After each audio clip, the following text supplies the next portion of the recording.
It's no secret that you want your resume to catch a potential employer's attention. So you may know what you want to put on it, but there are actually two types of resumes to think about it. And here to tell us more about that, our career expert, Randy Wooden with the Professional Center by Goodwill. Good morning. Good morning. So I think everybody puts stuff on their resume. They don't think about the type of resume. What do you mean by that? Two types. Okay. Good and bad. Good and bad. I want mine to be a good one, okay? Well, first of all, let's say no typos. So once we get past that, there are really two kinds of resumes. The most common kind, the one that most people use, and the one that most are comfortable looking at, is a chronological resume. Okay, everything in order by date. Exactly, most recent position on down. And that works well when the kind of work you'd like to do next is what you've been doing most recently. Because a lot of employers will look at, hey, what's this guy doing now? And if they don't see something that looks at all similar to what you're applying for, then they may get scared off. It makes sense. That makes sense. Now, the next one is a skills or a functional resume. Let's take me, for example. Okay. I run our professional center, but let's say I decided I wanted to go out and do something entirely different. Wood carving or something like that. Exactly. Yeah. Wood carving. Now, maybe I do that as a hobby. I volunteer at an organization, church, I'm involved in the community, and I do that kind of work, but by title, at Goodwill, I don't do it. Okay. So what I need now to do is to emphasize those transferable skills, and whether it's woodworking or it could be, technology or whatever.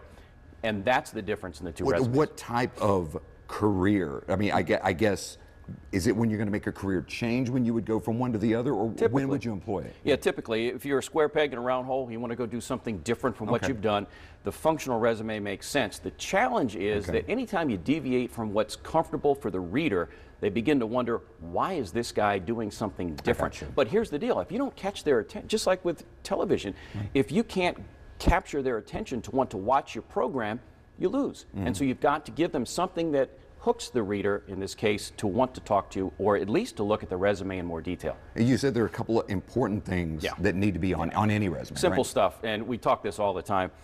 You've got to have the keywords that match the kinds of things that the employer is looking for in the job description. So acronyms, the jargon, the functions and processes. And it could be different for different jobs. It would be. If you're applying for two different jobs, tailor that resume. You bet, and always there's going to be that blurb at the top. That's where you can include your keywords, and they can also appear in the job description. The other is accomplishments, and that's the single biggest thing, Brad, I think that people leave off. They simply talk about what they do, but they don't speak to how well they do it.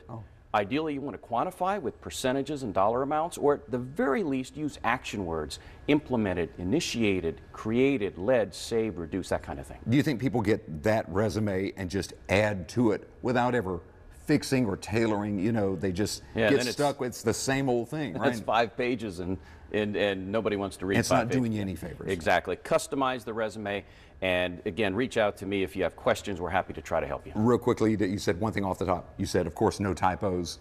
Always check for typos, right? Absolutely. I don't care where you are in the spectrum of your career. You could be the most brilliant person, but if you have typos, you're not going to get a shot. You just won't. Not going to impress anybody. Not in this day and age. Randy, great advice. Thank you so much. Hey, if you want to get in touch with Randy, you can do that by contacting the Goodwill Professional Center, goodwillprofessionalcenter.org, or you can email Randy at procenter@goodwill, NWNC, that's Goodwill of Northwest North Carolina.org.